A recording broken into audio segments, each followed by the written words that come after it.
Our next speaker out is a fellow Scandinavian, but we will continue in English.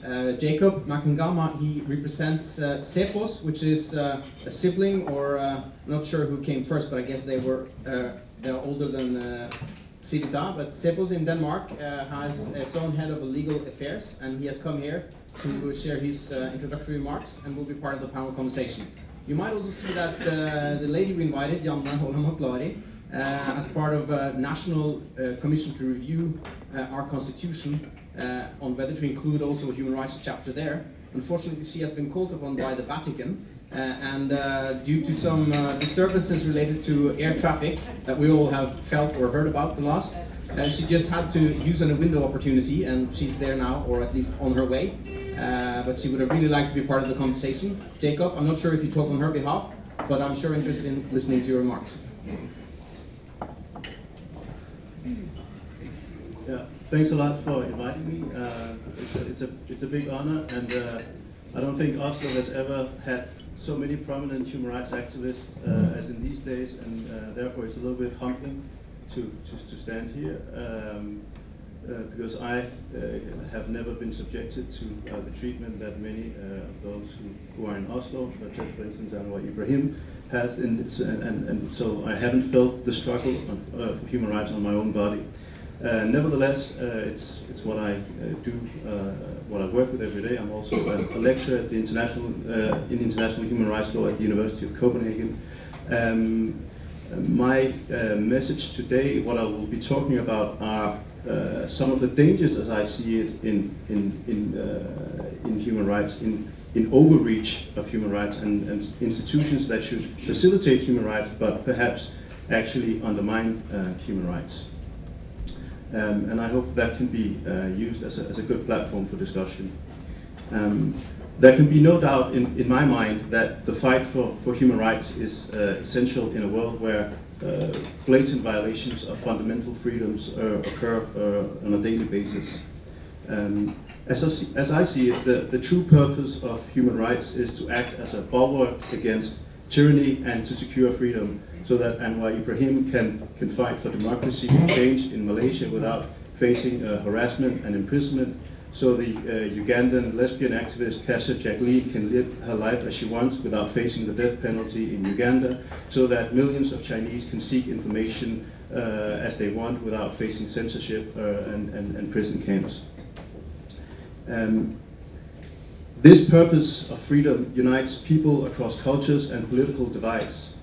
And when human rights are understood as rights that secure freedom, they form a coherent set of norms which the actions of governments all over the world can be measured against.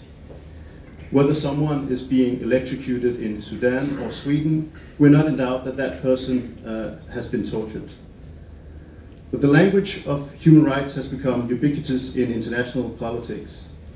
And because the appeal to human rights has been so important in putting, has been so successful in putting important issues on the international agenda and governments on the defensive, human rights are invoked in an ever-increasing number of areas, from social justice to climate change, that have little to do with human rights' purpose of securing freedom.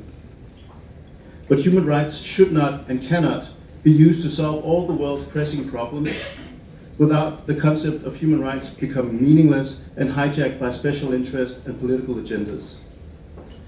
In my opinion, the increasing focus on economic, social and cultural rights, such as an adequate standard of living, the right to housing, social security, contributes to the dilution of human rights and diverts focus away from opposing tyranny and fighting for freedom. It may sound a little anachronistic that I should be critical of economic and social rights, because after all they were included in the Universal Declaration from 1948.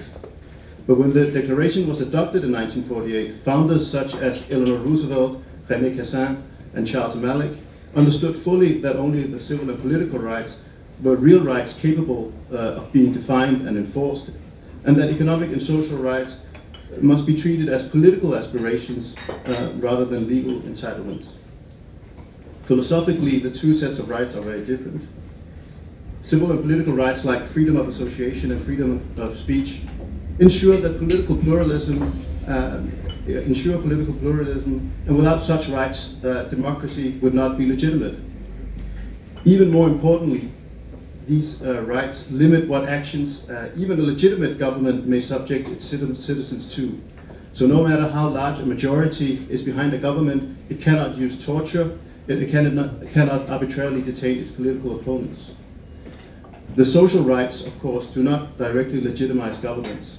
So during the Cold War in the socialist countries, most received education and had access to some form of housing, but that did not make the governments of the Soviet Union or Eastern Germany legitimate or ensure any form of political pluralism in these countries. Moreover, and crucially, social rights do not protect individual freedom from government action. In fact, they require governments to undertake action and move society in a particular direction where the freedom of the individual becomes threatened.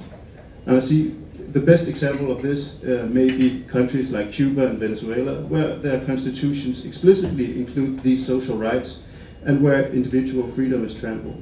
And therefore, if the social rights are to be protected and respected as individual rights that trump competing interests, and that's the whole idea of human rights, they become incompatible with individual freedom. Now, I do not suggest that we should be indifferent to poverty and hunger, but while extreme poverty is a global problem of the highest order, it cannot be solved within the framework of human rights. And I think in this regard, it's important to dismiss the often heard claim that free speech is worthless without food, shelter, and clothing. Because hunger and poverty cannot be explained by an absence of, nor secured by social rights. Their realization depends on a range of other factors that cannot be reduced to simplistic rights language. Does anyone really think that a country ravaged by famine would be helped by the introduction of the right to food? Obviously not. Moreover, in the Western countries that Norway is, and Denmark, my country, few of these countries have a right to food or clothing enshrined in their constitutions, but very few people in these countries face problems of hunger or no clothing. Human rights activists should resist the temptation of turning complex matters of economic and social policy into questions of human rights, and leave that to those who have that expertise in these matters. That would free up energy to focus on what human rights activists do best, naming and shaming those governments which disregard the freedom of their citizens by arresting, torturing, and brutalizing them. But human rights are also being undermined by the very organization whose aim it is to ensure the respect and promotion of human rights, namely the United Nations. In 2006, the Human Rights Council replaced the Human Rights Commission, which, according to then Secretary General Kofi Annan, had cast a shadow on the UN system as a whole. This was due to the Human Rights Commission's lack of efficiency, its politicization, and membership, which included China, Saudi Arabia, with Libya presiding in 2003.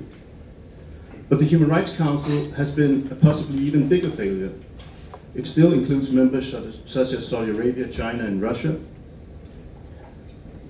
The Human Rights Council and these states have decided to end the mandate of independent experts examining countries like Iran, Belarus, and Cuba. It has also passed numerous resolutions on defamation of religion, which would seriously curtail freedom of expression by prohibiting criticism of religion. But perhaps the Human Rights Council's omissions are the worst. No critical resolutions have been adopted on Russia or China.